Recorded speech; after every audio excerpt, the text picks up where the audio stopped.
NBA 2K rating recap for January 15th and 16th, 2026. We're going to be covering 15 games in this video. If you can't tell from the quality of my voice right now, it is kind of shot, which is why these videos are coming out a little bit late. We're just going to power through, starting off with the Orlando Magic, who played their Berlin game against the Memphis Grizzlies, which they won 118 to 111. Magic moving to 23 and 18 on the season. And it was the triumphant return of Franz Wagner, 18 points and 9 rebounds. Mo Wagner, second game back from his torn ACL, 7 points, 14 minutes for him. He's been splitting time at power forward and center so far. Paolo Banchero, 26 points, 13 rebounds, 4 steals. Anthony Black, 21 points, 6 rebounds, 7 assists in this one, still starting for Jalen Suggs. Magic are pretty healthy aside from the absence of Suggs. Wendell Carter actually did play in this game. Every now and then I don't save progress on my roster, and I have to redo some of the things that I did. This is one of those such instances. Worth noting, Jonathan Isaac is one of those players that he was a great pairing with Mo Wagner last year up until the injury. Like, they had great plus minus together, and it really made sense because Wagner, good offensive player, not the best defensive player. Isaac basically the inverse of that, but Isaac has slipped a lot defensively this year, and he's currently out of the rotation. So I have him at a 78 overall. I do need to drop some of his defensive ratings, I feel, just to get his overall rating lower. I already have the max debuff applied to him with intangibles, so I just got to dive in and probably just reduce each one of his defensive attributes by 5, probably just knock him down to like a 76-ish, 75-ish maybe. Overall, Noah Penda has been playing ahead of him in the rotation. He's more of a 3 than a 4. I think I do need to do a little bit of clean up on like the bench of like the Orlando Magic and such. Heading over to the Memphis Grizzlies. And for what it's worth, the Magic moved to 23 and 18 on the season. Grizzlies, they dropped to 17 and 23 on the season. Jaren Jackson Jr. had 30 in this one. And Gigi Jackson, 15 points for him in this one. 5 of 6 from the field, 3 of 3 from 3 off the bench. 22 minutes was a plus 21 in this game.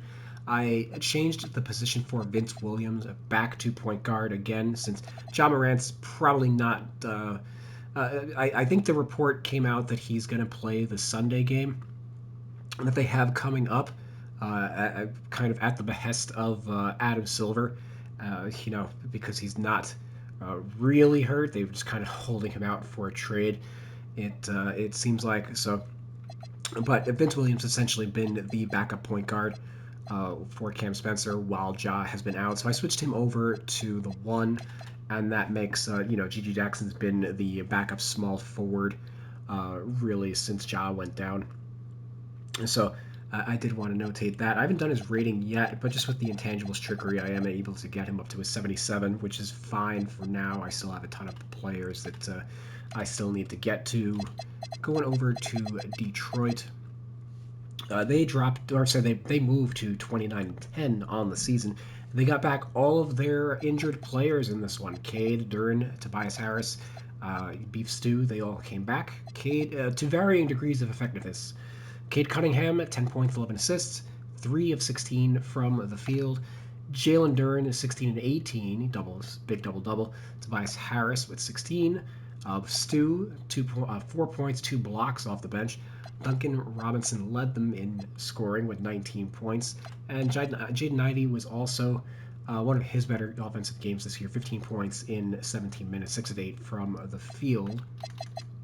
For the Phoenix Suns, Devin Booker missed this one, so Grayson Allen actually got the start and had a season-high 33 points, 11 of 25 from the field, 7 of 20 from 3.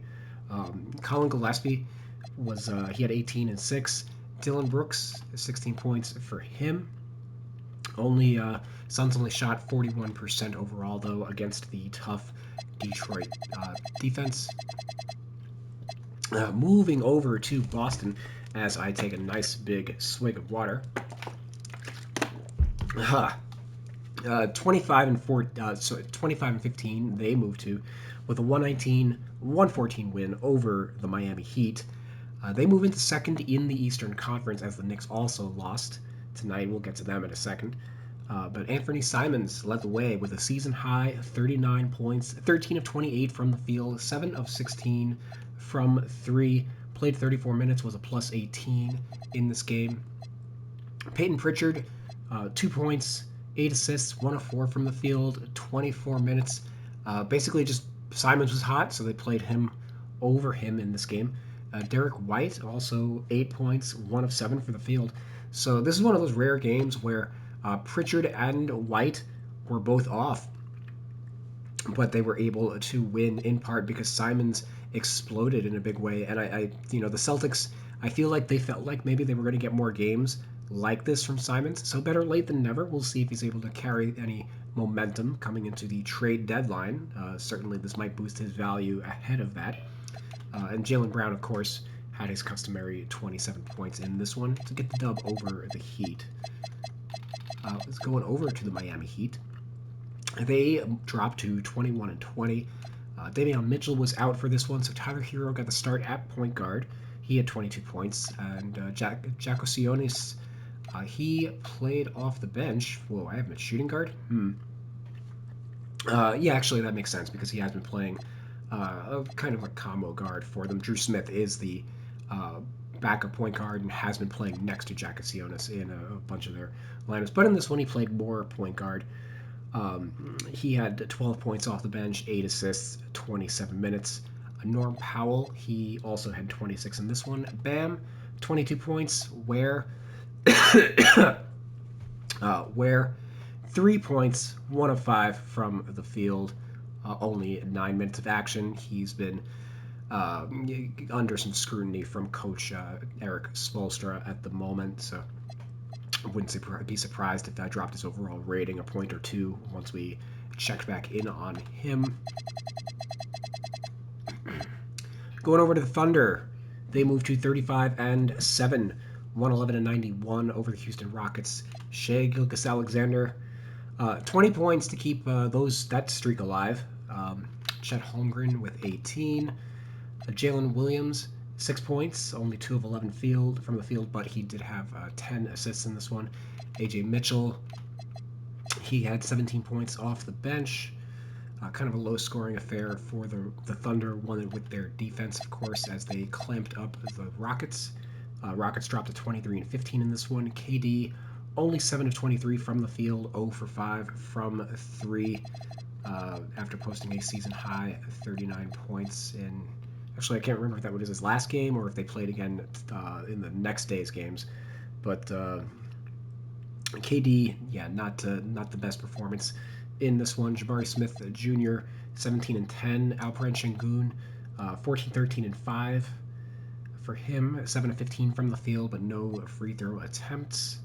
Amen Thompson, 13 points, 4 of 16 from the field. Rockets overall shot 34%. They had 23 offensive rebounds, which is why this wasn't a 40-point blowout. Going over to the Spurs, they moved to 28 and 13, 119 to 101 over the Milwaukee Bucks. Wemby, another big start for him, 22 and 10 with 2 blocks. Only 22 minutes of action for him as it was a blowout. 5 of 6 from 3 for him, so nice shooting game. Steph Castle, 19 points, 10 assists for him, solid double-double. De'Aaron Fox, 18 points. And Dylan Harper, 13 points off the bench with 5 assists. That trio completely dominated the Milwaukee backcourt. So the Bucks, Giannis, the Bucks, they dropped to 17 and 24. Giannis, only 21 points in this one, but he's got to be kind of disgusted with what's going on. Kevin Porter Jr., 0 points, 0 for 9 from the field in this one. Ryan Rollins, 6 points, 2 for 8 from the field. The vibes are just completely off in Milwaukee right now. The last 3 games for Kevin Porter Jr., 7.7 points per game on 12 field goal attempts, shooting 24% from the field, 21% from 3, only taking 1 free throw attempt per game as well. So, yeah, I did drop Kevin Porter Jr.'s rating by 2 points. I did have him at an 86, basically a minus 20 to his close shot. He just, because his ability to hit mid-range shots or floater range shots has like completely abandoned him over the last week. And then a minus 25 to his offensive consistency. Going over to Dallas, they got a rare blowout victory in this one, moving to 16-26 on the year, beating the Utah Jazz 144 to 122. Of course, Utah known for their ability to tank games and make some silly lineups. So Dallas had their whole team is hurt. They started a joke first unit of Brandon Williams, Jaden Hardy, Caleb Martin with the start, Najee Marshall, and Dwight Powell, and they won this game by 22 points. Of course, the bench played a little bit better. Klay Thompson off the bench, 26 points for him. That might be a season high. I didn't check. Ryan Nembhard, 8 points, 10 assists. Jeremiah Robinson Earl is not pictured here because he's on a hardship contract, but he was signed and he scored 12 points on 5 of 8 shooting. Miles Kelly on a two-way contract, career high 9 points for him, 3 of 8 from 3, 22 minutes. Dwight Powell played 25 minutes in this one. Had 6 points, 7 rebounds. Musa Cisse played the other 23 at center. He doubled with 10 points, 13 rebounds, and also had 3 blocks. He's probably the better player moving forward over the rest of the year. Daniel Gafford's going to be in and out of the lineup, it seems, pretty much the whole year. Has been dealing with ankle sprains and other assorted injuries. Yeah, oh boy, in Dallas. Utah, they dropped to 14-27. Held out the same group of guys that they have been holding out of the last few, like Kevin Love, Markkanen, Nurkic, Steve Mikhailiuk. They had 7 players in double figures. Bryce Sensabaugh followed up his career-high 43 points with the 27-point game in this one in 28 minutes off the bench. So he's on fire right now. 10 of 15 from the field, 3 of 7 from 3. Keontae George, he added 17 points. Isaiah Collier, he's been starting at point guard, so if that keeps up, I will change George's position. He doubled with 10 points and 12 assists. Ace Bailey got the start at the 4, 15 points, 30 minutes for him. Cody Williams, 13 points, 6 of 12 from the field. Hit 1 of his 2 threes. I do need to get his rating updated still. Now that he's been starting the last couple games, he's definitely on my high priority to get a rating in for. Played 31 minutes in this one. Let's go on over to Golden State as I take another swig of water. We are going to power through this video. Woof. Content creation is tough, man. Warriors, they moved to 23-19 on the year, 126 to 113. Jimmy Butler, 32 points. Steph Curry, 27. Moses Moody, 21. 7 of 9 from 3 for him. And then Brandon Podziemski, 19 points. Warriors have a rare game where 4 players actually played well offensively. And I didn't mention it, but they beat the Knicks in this one. New York, they dropped to 25-16. Jalen Brunson out still day-to-day with the sprained ankle. Miles McBride, 25 points in this one, starting at point guard. Had 6 assists with 6 of 12 from 3. OG Anunoby had 25 points. Mikal Bridges with 21. Cat with 17 and 20. Josh Hart struggled in this one. 5 points, 10 assists, 1 for 7 from the field. He's going to miss the next game with an ankle injury. But a little bit of good news. They did get Landry Shamet back. He had missed about the last 6 weeks or so. He had 6 points in 16 minutes, was the first player off the bench for the Knicks. I'm going to go over to the Blazers. I'm also going to mute my microphone and clear the hell out of my throat.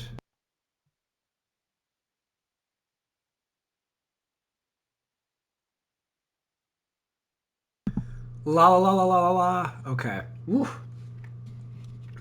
Portland, they dropped, or they moved to 20-22 117 to 101 over the Atlanta Hawks. Drew Holiday, he got the start in this one finally. He'd come off the bench the previous 2 games. 12 points, 4 assists, 3 steals. Shaden Sharp with 24 points. And Jeremy Grant actually made his return in this one. He had 16 points in 23 minutes off the bench. Denny Abdia has been out with injury over the last couple. Hopefully he doesn't have to miss too much time. All-Star ballot voting will be finalized relatively soon, I believe on Monday.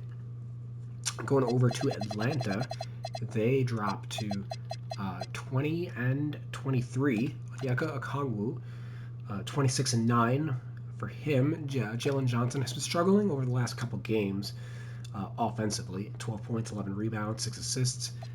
CJ off the bench, 20 points for him. So he's been playing pretty well since joining the Hawks. Although it's also coincided with Jalen Johnson not playing as well. So we'll see if those two factors are related.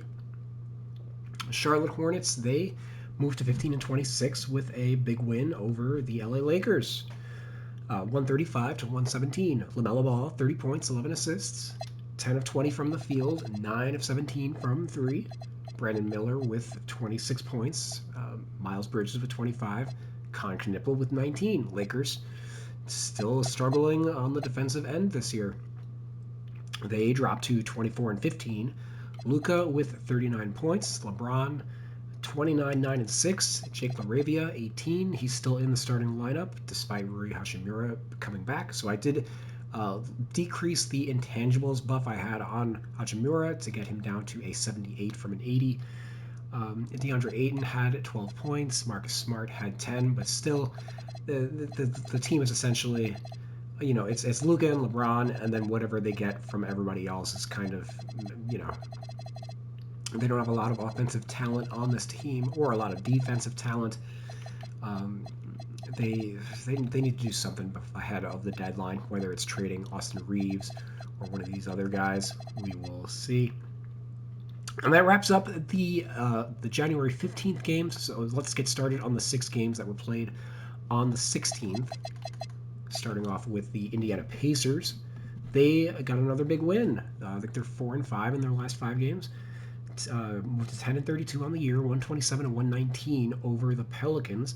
Jay Huff with a career high 29 points, 9 rebounds, 2 steals, 2 blocks, 13 of 17 from the field, 3 of 6 from 3. I did finally get his rating updated. One anecdote that I have is for 2K for his badges. 2K has post lockdown on him. They don't seem to understand that there's a difference between post defense and rim protection. Jay Huff is not a good post defender. He is a good rim protector. Leads the league in block percentage. And he was like G League defensive player of the year a couple of years back. He's great at blocking shots, but defending one-on-one post moves, those skills are not mutually exclusive. Rudy Gobert is good at both. Players like Jay Huff and a lot of other bench players who average a lot of blocks, typically not. And it's pretty blatant in the descriptions. Paint Patroller protects the rim at a high level, whereas post lockdown improves the defender's ability to defend post moves. Jay Huff and the Pacers typically get cooked by opposing big men. So I made sure to remove lockdown from Huff and replace it with the Paint Patroller badge. Siakam, 27 points for him. Andrew Nembhard, 19 points, 10 assists. TJ McConnell, 8 points, 9 assists in only 16 minutes. Quentin Jackson off the bench with 12 points, 5 of 7 from the field. He's been the backup 2-guard of late. I think Ben Shepherd is currently nursing an injury. I can't quite recall. But I know Ben Mathurin's out, and that Johnny Furphy has been starting at the 3. I did get a rating in for Furphy as well. Got him up to a 75 overall, which is plus 5 from where 2K had him at. Actually, they boosted him up to 73 in their most recent update. So this is plus 2 from what they've got. 73, a little bit low for a player who's currently starting for an NBA team. The Pelicans, they dropped to 10-34. Good offensive game, but they didn't stop anybody defensively in this one, as per usual. Zion, 27 points, 7 assists, 10 of 12 from the field, 7 of 10 from the free throw line. Trey Murphy, 22 points. Sadiq Bey had 20. Jeremiah Fears had 16. Derek Queen had a double-double with 14 points and 12 rebounds. Cleveland Cavaliers, they moved to 24-19 on the year with a 117-115 clutch win over the Philadelphia 76ers. Darius Garland and Sam Merrill both out with injury in this one. Garland his foot, Merrill his hand. So Jalen Tyson got the start and had a career-high 39 points. 13 of 17 from the field, 7 of 9 from 3 in 38 minutes. Hopefully this performance means that the small forward job is his to keep, as it's really irritated me that they've been starting Sam Merrill there. It's just too small of a lineup. And he matched up pretty well with Paul George in this one. He was left open a lot by Paul George, which he then also had some impressive gathers, out to get himself behind the three-point line to shoot some of those threes. And his prowess from the three-point range early in this game essentially opened up the rest of his drive game, as they had to stop leaving him open. And he had some nice straight line drives. The deciding basket in this one came off of a Tyson drive where he dished it to the open man, cutting to the rim. So no overall rating boost for Tyson in this one, but I did tweak his badges some. Silver for his set shot specialist, and then I added float game bronze, aerial wizard. He's okay catching lobs and stuff, and then brick wall actually, as he does 1.3 pick and roll man possessions per game. Cavs do a fair bit of guard screening. This is also something that's like players like Sam Merrill, etc. do for this team. So I do use that badge to kind of reflect that, especially for the guards who are good at setting screens. So that's Jalen Tyson's big night. Craig Porter Jr., he got the start for Garland in this one, but he struggled offensively. 2 points, did have 11 assists, but he was 1 for 5 from the field and also missed both of his free throws. Donovan Mitchell also struggled with his shot in this one, 13 points on 4 of 13 shooting, 9 rebounds, but also had 12 assists. He was able to find open shooters like Tyson a lot on penetration. Evan Mobley, 15 points, 4 blocks for him, so he had a big defensive game. DeAndre Hunter was solid offensively in this one, 16 points off the bench. Lonzo, he was in the rotation for this one, but didn't score over 3 in 12 minutes. Tyrese Proctor, he played 11 minutes and scored 13 points by comparison, 5 of 8 from the field. So I wonder if they should just be playing him over Lonzo Ball. Lonzo Ball, probably one of the worst extensions, I thought. I thought he was pretty cooked last year. Like, he looked good in extremely limited minutes, like only played only 35 games, I think. Like, had to be coddled all the way there. Like, he can't play back-to-backs ever. It's just not worth it, especially at $10 million a year. Just too many hoops for him to jump through to really make it worth it to roster him. So I've not been high on that move for them. They'd just be better off with Isaac Okoro if he was still on the roster. Philadelphia 76ers, they dropped to 22-18 in this one. Maxey struggled with 22 points on 9 of 23 shooting. Joel Embiid had a big game, 33 points, 10 of 22 from the field, 2 for 3 from 3, 11 of 12 from the free throw line. So we have been trickling his rating back up throughout the season. Worth noting, Dominic Barlow, he actually he got hurt in the previous game, but he ended up not needing to miss a game. He played 17 minutes in this one, had 2 points, 3 steals. So that's really good news for him, as he's still fighting for a standard contract. Brooklyn Nets, They moved to 12-27 on the year with a 112-109 win over the Bulls. Michael Porter Jr. He got going offensively, 26 points, 9 of 17 from the field. And Noah Clowney also with 23 points, 11 rebounds. He's definitely underrated at 77. I got to do something to get him up to like 79-ish. I'll take a look at him later. Nick Claxton, 7 points, 14 rebounds, 5 assists. Solid all-around game.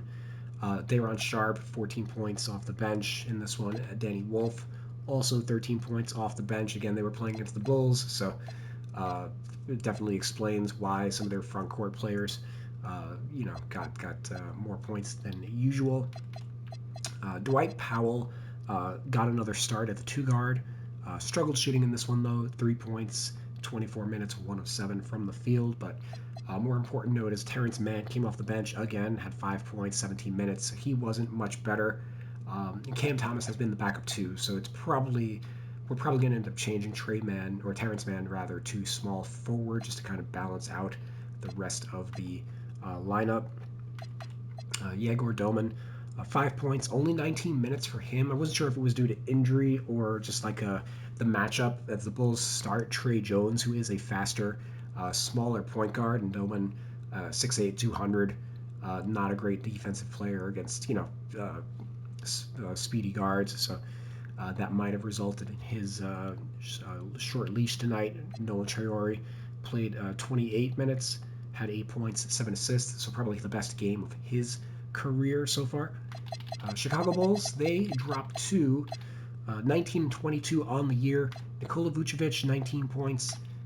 Jalen Smith doubled in this one. 14 points, 13 rebounds, but played 35 minutes off the bench. He actually started the third quarter over Trey Jones in this one, where they started Kobe White at the 2 in the second half. I'm sorry, at the 1 in the second half. 17 points for Kobe White. Ayo DeSumo off the bench, 18 points. Modest Buzelis, 15 points, 4 blocks. Water break.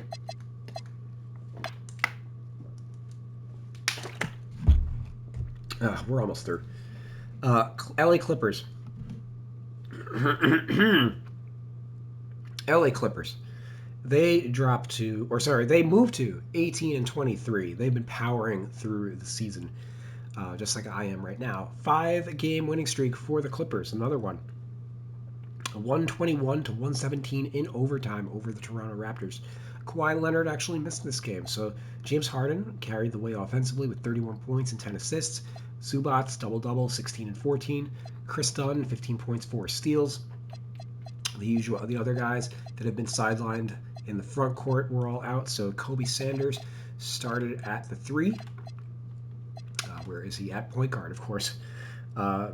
He started at the 3. I probably will change his position, as he probably now has more minutes at small forward than point guard this year. 13 points for him, 37 minutes. And Nick Batum, he started at the 4 in this one, but he only played 6 minutes. Jordan Miller had another awesome game, and he started the third quarter in this one. 19 points, 6 assists, 4 steals. Played 46 minutes off the bench in this one. 8 for 11 from the field. Cam Christie, also his best game, probably the best game of his career. 16 points, 21 minutes for him. But Miller, he has been playing really at a high level over the last 2 weeks or so. He's been in the rotation since December 15th, so about for the last month or so.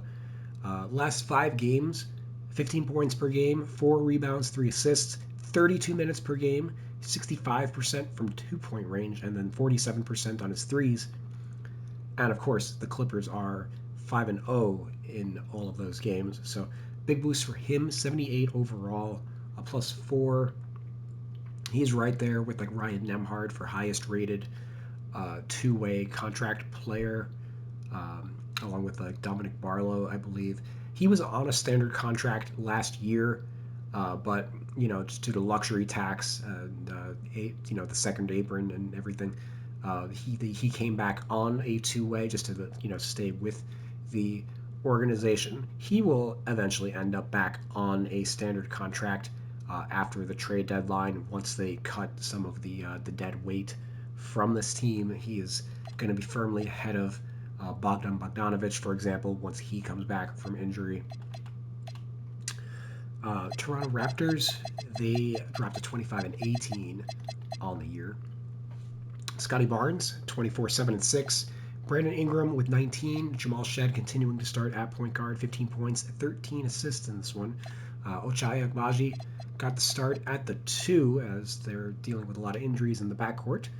15 points for him. And then Grady Dick, back-to-back solid games for him, 15 points off the bench, played 27 minutes. So he's back in the good graces of the coaching staff, it would seem. Houston Rockets, and yes, I was correct from earlier in the video. KD responded from that 7-23 game with his best game of the year as the Rockets beat the Wolves 110-105. They moved to 24-15 on the year, but KD, season high, 39 points for him. 11 of 18 from the field, 6 of 8 from the 3, 11 of 14 from the free throw line. Alperen Sengun likewise bounced back, 25 points, 14 rebounds. Ahmed had 14. Reed Shepherd, 14 points, 4 of 6 from 3. He's been struggling with his shot over the last month. He's probably a little overrated, as he slumped a lot since the last time we checked in on him. He probably should be down at like an 80 overall, is my guess. I'll try to get an update for him in the next 24 hours. Also worth noting that Dorian Finney-Smith returned to action in this one. He missed the last week or two, I believe. Anthony Edwards, he missed a second consecutive game. Wolves dropped to 27-15 without him. Julius Randle, he also had a season high 39 points, 14 of 25 from the field, 2 of 5 from 3, 9 of 11 from the free throw line. Naz Reid had a big 25 points off the bench, but rest of the team kind of struggled. McDaniels 15, Rudy Gobert 10 and 13. Rest of the team only had 16 points combined. And then Sacramento, they are surging. It's probably not a coincidence that they have started playing well this week, just as I have been just losing my voice progressively ever since. They are on a 4-game winning streak, 12-30 on the year. 128-115. Domantas Sabonis made his return after missing the last 2 months. He had 13 points, 6 rebounds, 5 assists. Was 5 of 6 from the field, and he played 21 minutes. Of course, off the bench, as is the trend this year. Maxime Reynaud, only 21 minutes for him as a result. Russell Westbrook, 26 points, 6 assists, 9 of 14 from the field, 6 of 9 from 3. He's been shooting it a lot better this year. Dennis Schroeder returned from his 3-game suspension. He had 15 points off the bench. DeMar DeRozan, 17 points for him. Zach LaVine, 16 points. Precious Achiuwa, 16 points. I forgot to mention the opponent. It was the Washington Wizards, which might explain why all these big gaudy lines for the Sacramento players, as Washington, still a young team. They're not playing their best player right now. They're on a 5-game losing streak, dropping to 10-30 on the year. Bilal Coulibaly, Chris Middleton, both out for this one. So Bob Carrington got the start at point guard, had 11 points, 9 assists.